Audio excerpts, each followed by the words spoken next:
The pandemic around holiday season and all the celebrations can make it harder to deal with addiction, alcohol, other substances. Well, recently I spoke with McLean and Cheryl Burke about not only on their time on Dancing with the Stars, but also about addiction and how to deal with it. I want to talk about something a little more serious first. You talked about, you have been sober now for a year and a few days, and that's a huge accomplishment. And the reason I want to talk about that is because we're going into the holiday season, and a lot of people, especially during this pandemic, are going to face times where they will want to drink, or maybe they'll be pressured into drinking. Can you talk more about that? Yeah, I mean, it's been a really interesting journey this past year. I mean, obviously, a lot of my sober friends, when I celebrated my 1 year a couple of days ago, it was interesting because, the biggest subject behind me getting a year was that I did it during 2020, which has been like the most chaotic year ever.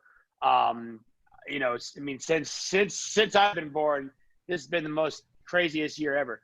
And I'm sure a lot of people can relate.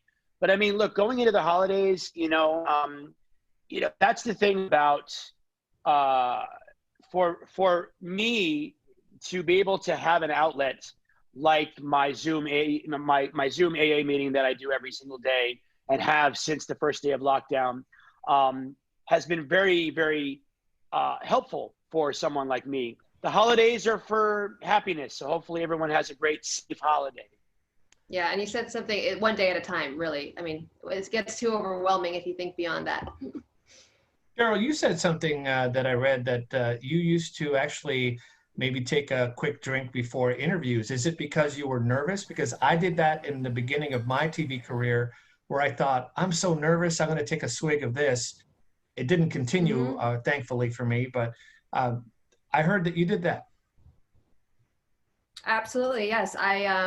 I am more of an introvert, I would say, than someone who loves to be in front of the camera. I mean, when I first got to Los Angeles, Dancing with the Stars producers really had to do a number on me because I was so shy. I could barely speak or say a soundbite, let alone really show my personality. I think this is why I dance, right? Dance is my escape, and dance is my way of expressing myself without words.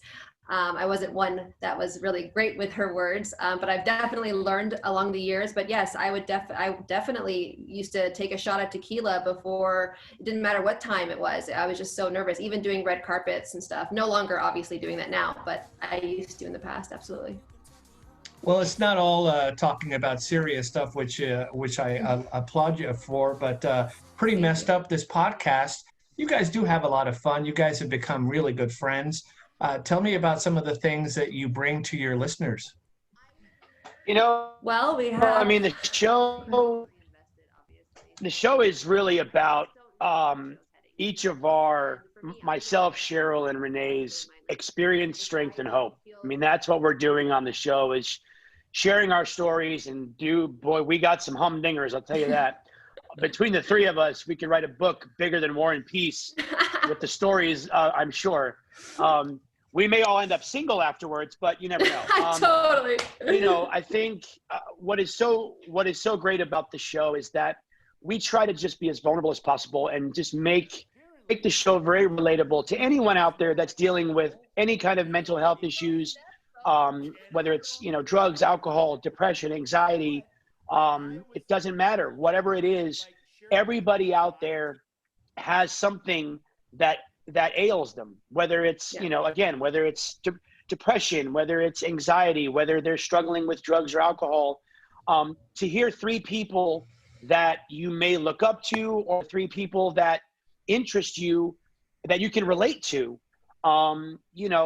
we all basically, when we do the show, I feel like we're taking off our celebrity hat and we're just being regular people. We're just being normal people, sharing our stories. I really do appreciate you guys, being so vulnerable because, you guys, to a lot of people, are looked up to because of your work.